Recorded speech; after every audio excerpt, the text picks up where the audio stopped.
ഒരു 13 Pro Max നമ്മുടെ subscriber കൊണ്ടുതന്നാണ്. സ്ഥലം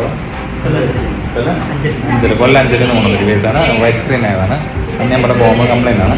നമുക്ക് നേരെ സർവീസിലേക്ക് പോകാം. ഓക്കെ, നമുക്ക് നേരെ ഡിവൈസ് ഓപ്പൺ ചെയ്യാം. ആദ്യം തന്നെ ഇതിൻ്റെ ബോട്ടം സ്ക്രൂ റിമൂവ് ചെയ്യുക. ഇതുപോലെ സെപ്പറേറ്റർ വെച്ചിട്ട് നേരെ ഡിസ്പ്ലേ സെപ്പറേറ്റ് ചെയ്യുക, ഡാമേജ് വരാതെ. അതിന് കാണാൻ പറ്റും സെപ്പറേറ്റ് ആയി വരുന്നത്. അതിന് ശേഷം ഇതിൽ ഓപ്പണിംഗ് ലെഫ്റ്റ് സൈഡിലോട്ടാണ്. ഇതിനകത്താണ് ഡിസ്പ്ലേ ഷീൽഡ് സ്ക്രൂവും പ്രോപ്പർ തന്നെ റിമൂവ് ചെയ്ത് മാറ്റി വെക്കുക. അതിന് ശേഷം ഡിസ്പ്ലേ റിമൂവ് ചെയ്യുക. ഈ ഒരു കംപ്ലൈൻറ്റ് ഡിസ്പ്ലേയിലേക്ക് പോകുന്ന ഒരു ട്രാക്ക് മിസ്സിംഗ് വരുന്നതാണ്. നമ്മൾ ആ ട്രാക്ക് ട്രേസ് ചെയ്തതിന് ശേഷം സ്ക്രാച്ച് ചെയ്ത് അതിലേക്ക് നമ്മൾ ലെഡ് അപ്ലൈ ചെയ്ത് ജമ്പർ ചെയ്യുന്നൊരു വർക്കാണ് വരുന്നത്. പ്രോപ്പറായിട്ട് ജമ്പർ ചെയ്ത് കറക്റ്റ് അലൈൻ ചെയ്ത് UV മാസ്ക് ചെയ്ത് സീൽ ചെയ്തതിന് ശേഷം ഡിവൈസ് ഫുള്ളായിട്ട് ക്ലോസ് ചെയ്യുക. സ്ക്രൂ ഷീൽഡ് തിരിച്ച് ഫിക്സ് ചെയ്ത് ക്ലീൻ ചെയ്തതിന് ശേഷം ഡസ്റ്റ് റിമൂവ് ചെയ്ത് ഡിസ്പ്ലേ ക്ലോസ് ചെയ്യുക. പ്രസ് ലോക്ക് ആണ് വരുന്നത്. ആ ലോക്കിലേക്ക് കറക്റ്റ് ആയിട്ടതിന് ശേഷം ബോട്ടം സ്ക്രൂ ടൈറ്റ് ചെയ്ത് ഡിവൈസ് പെർഫെക്റ്റ് ആയിട്ട് ക്ലീൻ ചെയ്തതിന് ശേഷം നമുക്കൊന്ന് പവർ ഓൺ ചെയ്ത് ചെക്ക് ചെയ്ത് നോക്കാം.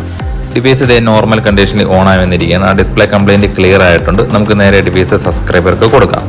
ആള് ഹാപ്പിയാണ്. ഡിസ്പ്ലേ ചേഞ്ച് ചെയ്തതിന് ഡിസ്പ്ലേ റെഡി ആയപ്പോഴത്തേക്ക് ഒരുപാട് സന്തോഷമായെന്നാണ് പറഞ്ഞത്. ആപ്പിളിന്റെ deep chip level updation course നമ്മളിവിടെ പ്രൊവൈഡ് ചെയ്യുന്നുണ്ട്. പഠിക്കാൻ താല്പര്യമുള്ള താഴെ കാണുന്ന നമ്പറിൽ കോൺടാക്ട് ചെയ്യുക. പുതിയ വീഡിയോ ആയിട്ട് വീണ്ടും കാണാം. അപ്പോൾ നമ്മുടെ വീഡിയോ ഇഷ്ടപ്പെടാൻ മറക്കല്ലേ.